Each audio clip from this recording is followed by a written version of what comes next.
Olá, pessoal. Eu me chamo Eduardo Henrique Gonçalves. A gente já conversou um pouquinho sobre os animais sinantrópicos em termos gerais, e hoje a gente vai conversar sobre uma espécie bastante representativa desse grupo, que são os pombos. Então, o título da aula é Pombos de Heróis nas Guerras a Vilões nas Cidades. A gente vai entender um pouquinho melhor disso ao longo da minha fala. Então, o roteiro a gente vai falar sobre a biologia desses indivíduos, algumas construções entre humanos, relembrar a história de sinantropia, né, entre pombos e humanos, passando pelos dilemas atuais, uma proposição de um instrumento de governança que possa melhorar a nossa convivência com esses indivíduos. Vou mostrar um pouquinho dos meus estudos em andamento, quando a gente vai adiantar alguns aspectos relevantes do bem-estar desses animais que a gente já pode adiantar. Vamos mostrar alguns vídeos, algumas fotos, tentar se comunicar um pouquinho com os animais para entender os interesses deles também e breves considerações finais. Então, algumas informações sobre a biologia desses bichos. Eles pertencem à ordem Columbiforme, a família Columbidae, e o nome da espécie é Columba livia. Eles são originários principalmente da Europa Oriental e do Oriente Médio, região da Mesopotâmia, onde são conhecidos como pombo das rochas. O nome já fala, né? Porque o habitat deles era prioritariamente costões rochosos. Alimentam-se principalmente de grãos, mas à medida que eles foram se aproximando dos ambientes urbanos, dividem bastante da alimentação humana, né? Vivem em bandos razoavelmente fixos, né? Os pombos, eles têm locais de abrigo fixos e locais de alimentação fixos. Então formam bandos mais ou menos estáveis, tá? Por que que eu coloco esse mais ou menos e esse razoavelmente? Porque a gente está falando de condições biológicas. Então, é claro, se a disponibilidade de abrigo, disponibilidade de alimento se alterar ao longo da vida, eles são animais capazes de migrar e de mudar a conformação do bando.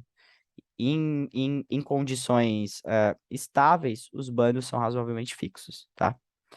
O mesmo vale para essa característica. Eles são sedentários, ao contrário do que se pode imaginar e do que é visto em grande parte das aves.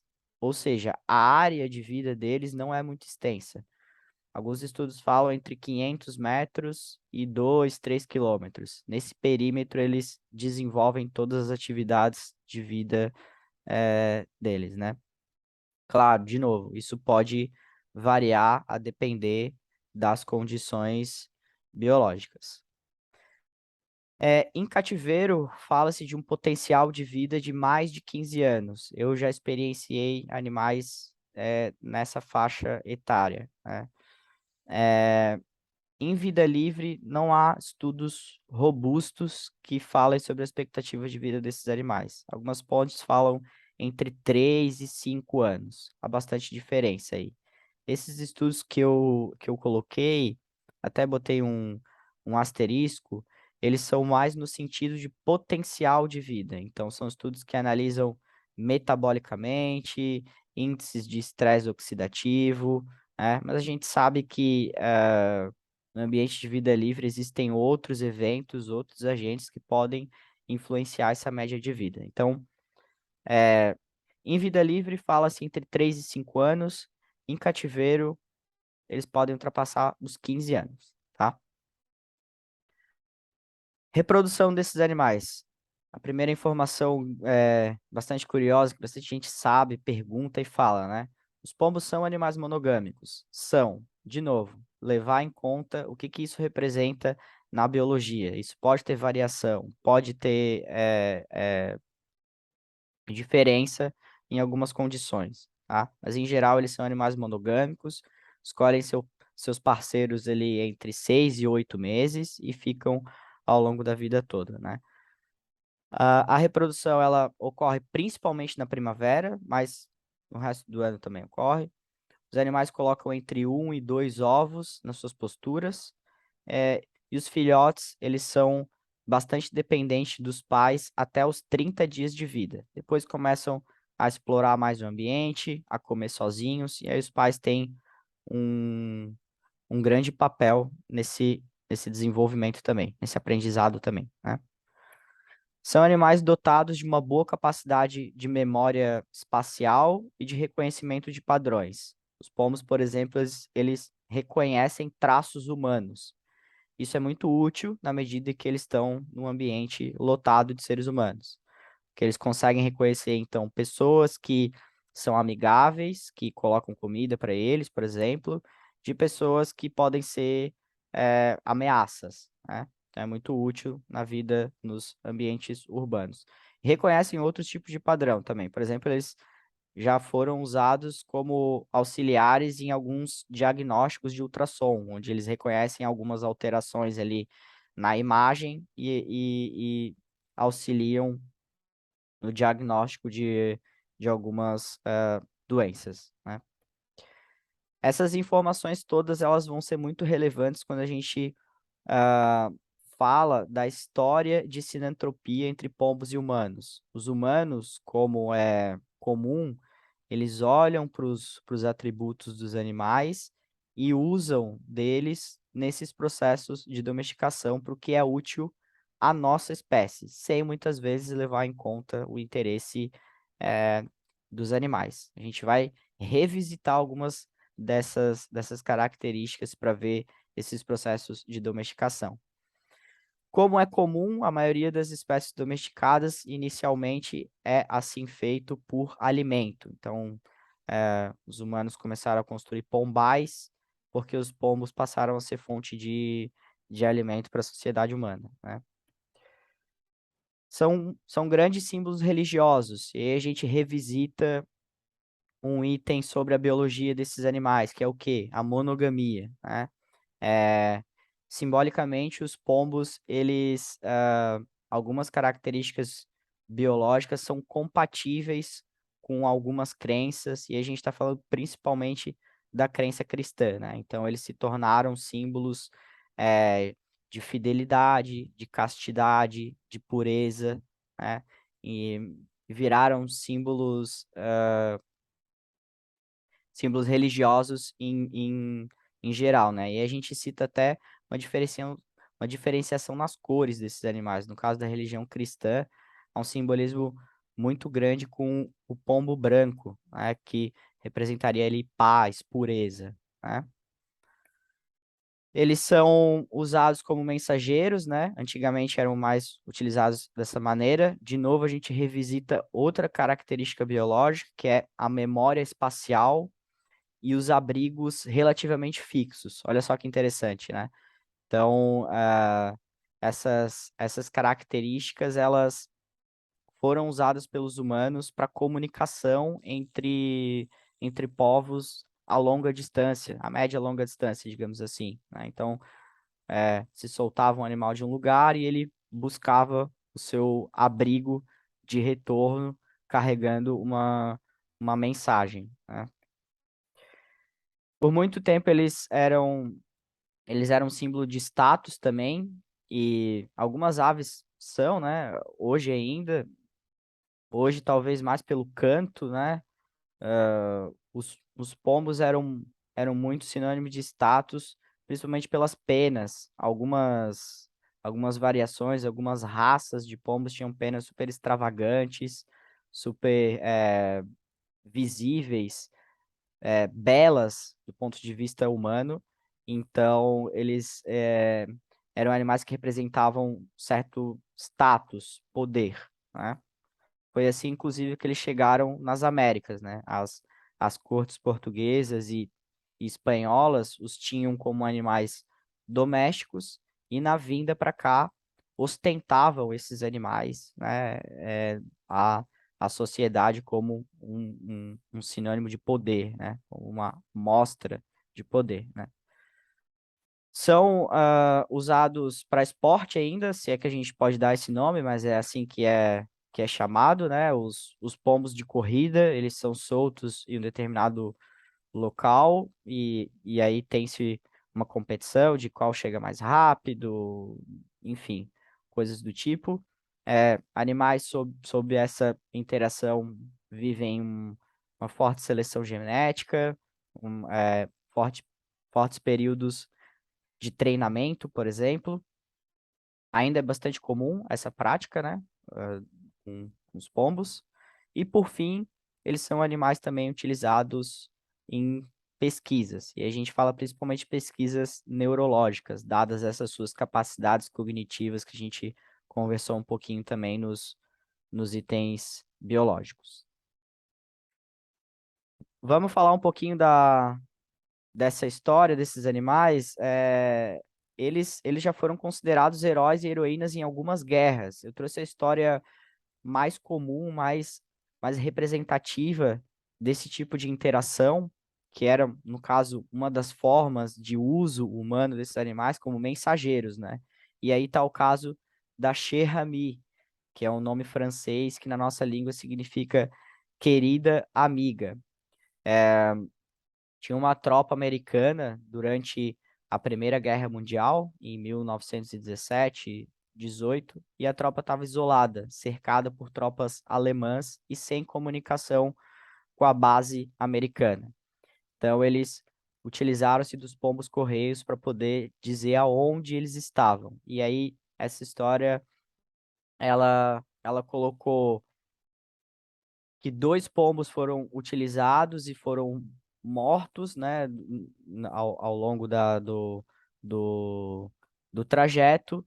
E na terceira tentativa era a Cherami, que nos primeiros metros de trajeto foi alvejada, caiu no meio da floresta, perdeu uma das patas, ficou com uma das patas penduradas.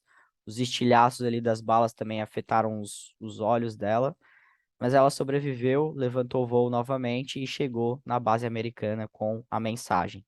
A partir dessa mensagem, conta essa história que cerca de 200 homens foram salvos, né?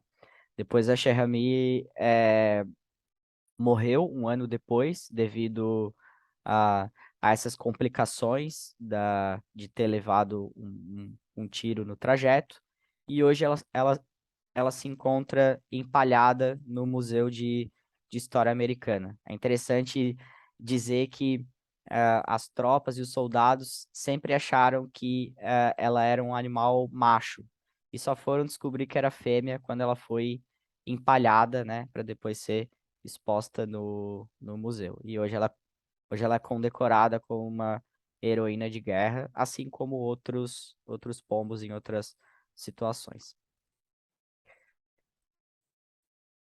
Em contrapartida a essa cultuação como heróis de guerra, hoje nas cidades, já com um pouco, sendo pouco úteis nesse sentido, pelo olhar humano, né? Os pombos são muito reconhecidos como por ratos com asas, uma expressão que já de cara coloca os ratos numa posição de uma consideração moral praticamente inexistente, né? E aí coloca os pombos nessa mesma condição. Isso em função dos grandes dilemas do convívio com esses animais nos espaços urbanos. Esses dilemas, então, a gente está falando de sujeira, de superpopulação e de incômodos de uma forma geral, né? É aí uma foto de um incômodo aí que gera na nossa convivência com eles, claro, sempre frisando do ponto de vista humano, né? E também com dilemas sanitários, né? Quando a gente fala sobre pombos com algumas pessoas, e eu tenho percebido isso nas minhas idas a campo para estudar esses animais, são muito associados a doenças, né? Eu trouxe aqui 3 das principais que são associadas a esses indivíduos, que é a criptococose, que é a chamada doença do pombo. A criptococose é uma doença, ela é causada por um fungo e ele está presente em fezes ressecadas de pombos, de outras aves em geral, mas o fungo também se desenvolve em outras condições ambientais, como em frutas em decomposição e em algumas situações de solo ressecado, em geral. Então a gente percebe aí uma simplificação de um dilema sanitário, chamando a doença simplesmente de doença do pombo. Como, como acabei de falar, não é uma doença que parte do animal, ela depende de outras condições ambientais e é um fungo presente no ambiente, né? Mas aí a gente vê um processo forte de estigmatização, como a gente conversou na aula sobre animais sinantrópicos, que vai interferir na maneira como a gente olha esses animais. A gente está percebendo isso, por exemplo, num processo que tem algumas semelhanças com a varíola dos macacos, por exemplo, né? A gente coloca o nome do animal ali, isso cria uma forte estigmatização, e quando a gente vai ver as informações, elas não são exatamente desse tipo, né? Uma forma simplificada de encarar, né? Da mesma forma, acontece com a histoplasmose. É uma doença causada por um fungo e o fungo se desenvolve nas fezes de animais e em outras condições ambientais. E a salmonelose, mais conhecida a partir da ingestão de alimentos contaminados, mas também não é exclusiva dos pombos, tem outros alimentos de outras origens também, né? Então, em termos gerais, o que que a gente olha aqui? São dilemas extremamente simplificados que o animal acaba, acaba pagando a conta, né? Além do que, são doenças facilmente, facilmente prevenidas, né? Com algumas condições de higiene, informações, educação, a gente consegue se prevenir dessas doenças. Bom, falar um pouquinho sobre a escala sociozoológica dos pombos. A gente falou de diversos papéis que eles já representaram, que hoje ainda representam, e isso interfere na maneira, bater sempre nessa tecla, isso interfere na maneira como a gente enxerga esses indivíduos. E aí há esse item de escala sociozoológica que eu acho muito legal para a gente olhar para a história de sinantropia entre humanos e pombos. O que que é essa escala? É como os humanos interagem com outros seres vivos do planeta. Então, no topo da pirâmide há uma maior consideração aos humanos, e depois a gente costuma dividir os demais seres vivos em bons animais, né? Os animais, no caso, em bons animais e em maus animais. Os bons animais seriam aqueles que obedecem uma ordem pré-estabelecida da sociedade humana ou representam alguma função para os humanos. Então, a gente está falando de animais domésticos, por exemplo, eles obedecem ordens pré-estabelecidas da sociedade humana e são, digamos, controlados de acordo com a nossa vontade. Então, eles são vistos como bons animais. Se encaixa também animais silvestres, uma vez que é visto que eles desempenham uma função de manutenção ambiental para os humanos. Em contrapartida, os maus animais seriam aqueles que eh, não obedecem essa ordem pré-estabelecida e não desempenham nenhuma função aos humanos. E a gente está falando de animais como os pombos, por exemplo, hoje em dia, e os animais sinantrópicos em geral, estariam encaixados como maus animais aí, né? Eu acho interessante olhar para os pombos dentro dessa escala, porque à medida que ele vai representando e vai desempenhando diferentes papéis, a mesma espécie, mas indivíduos diferentes acabam se encaixando em lugares diferentes dessa pirâmide. Então, por exemplo, quando a gente olha para pombos que são usados por esporte, em competições de corrida, eles têm uma consideração muito maior para os animais do que os indivíduos nos espaços de vida livre. Então, há toda uma técnica de prevenção de doenças, as mesmas doenças que a gente encontra em vida livre, mas que por um animal estar numa condição, desempenhando uma função para o humano, ele é tratado de uma maneira como ali um bom animal, e um animal em vida livre, quando ele não está controlado por um humano, ele é muitas vezes visto como um animal ruim, um animal que deve ser ali expulso, excluído, né?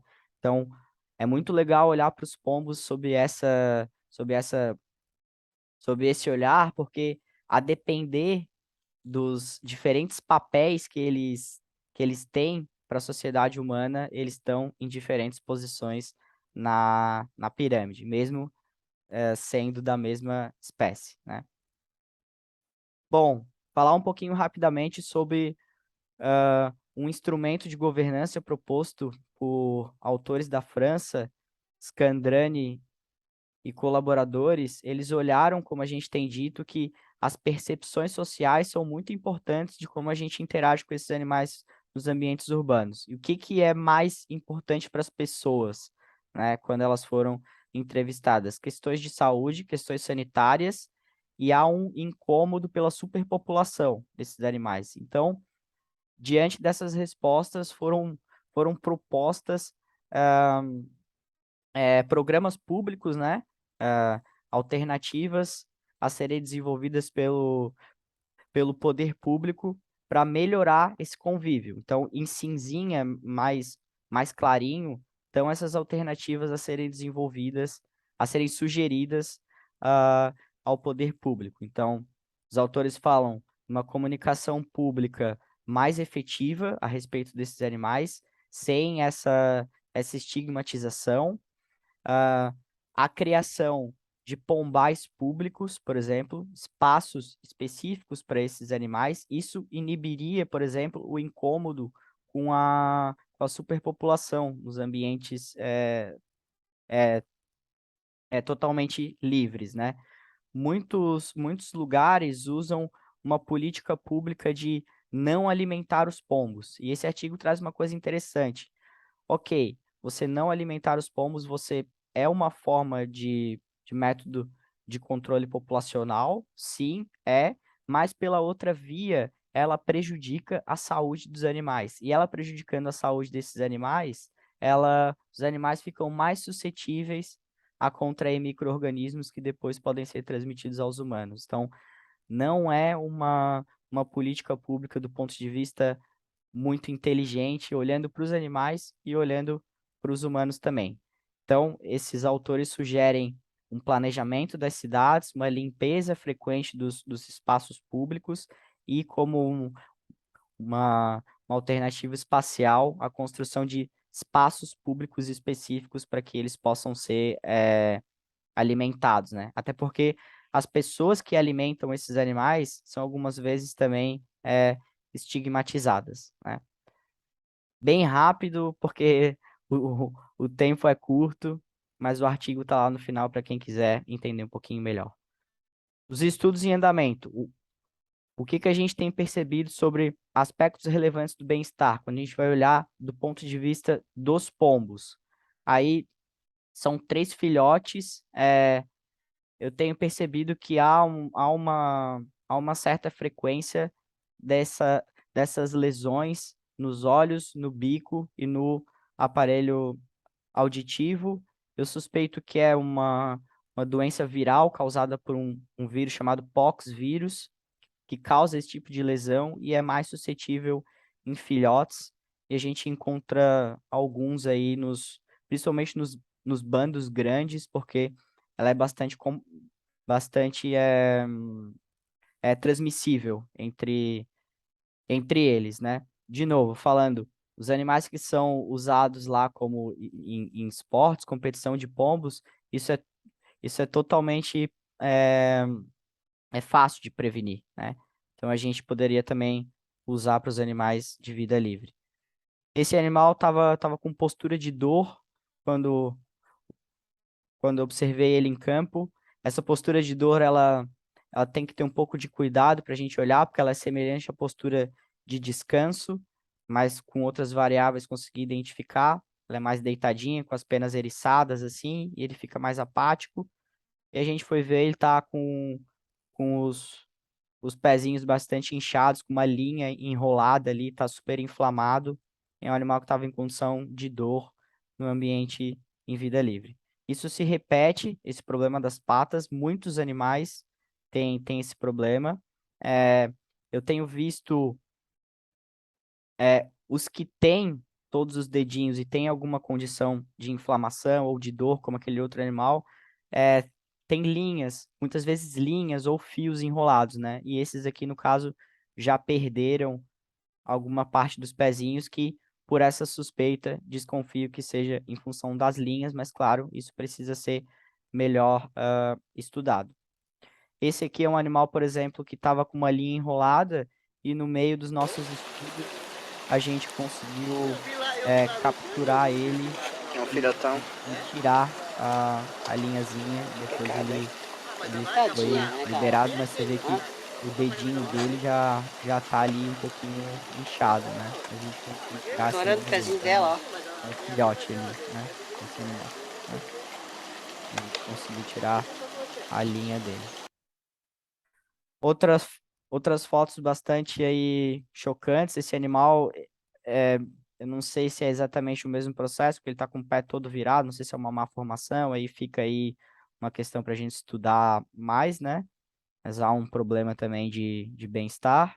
E esse animal aí, sim, com uma linha totalmente enrolada, já perdeu um pé e o outro pezinho está com uma linha enrolada, bastante inchado, bastante necrosado ali, provavelmente com dor ali, né? Com um prejuízo no bem-estar. Outro aspecto relevante que a gente pode olhar, esse é um filhote, falei para vocês lá no início, eles saem do ninho mais ou menos com 30 dias. Esse é um animal que saiu mais cedo do que o normal, ele está super magro e ele não consegue voar ainda. Ele não consegue voar e ele está em más condições corporais ali, super magro, né?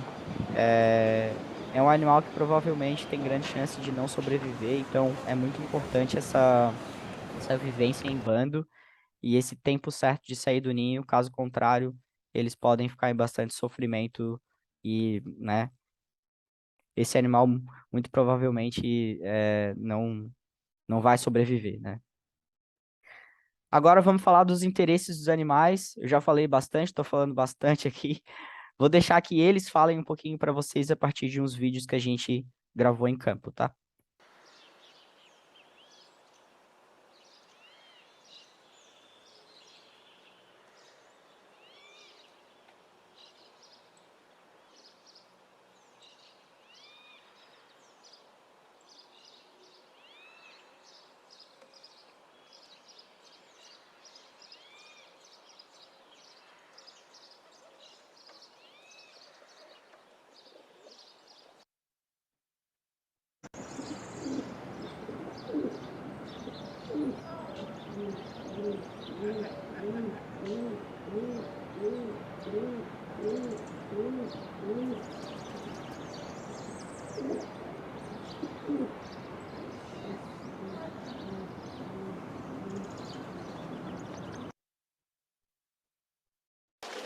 Parece que ela aparece.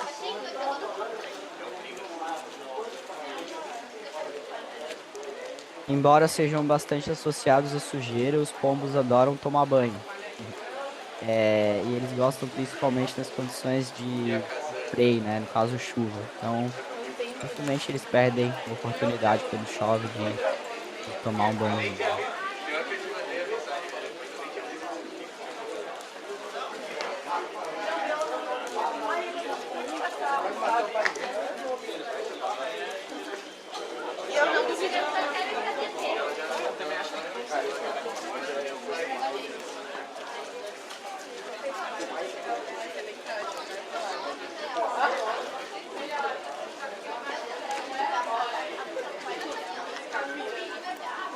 Voltar tudo de novo.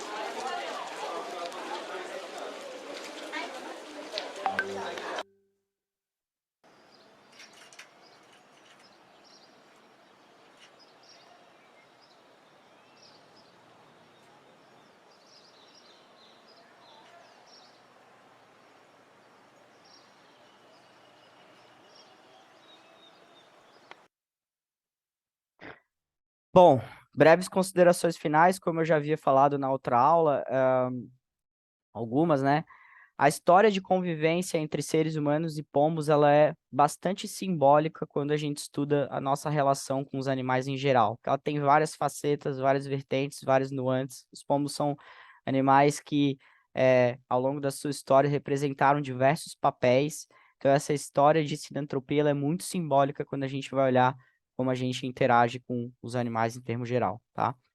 Os dilemas atuais que envolvem os pombos são oportunidades próximas para a gente repensar algumas interações. Uma vez que essa história é tão representativa, ela é uma boa oportunidade para a gente repensar em como a gente interage com esses animais e com outros animais em geral. E ela torna-se uma melhor alternativa ainda quando esses animais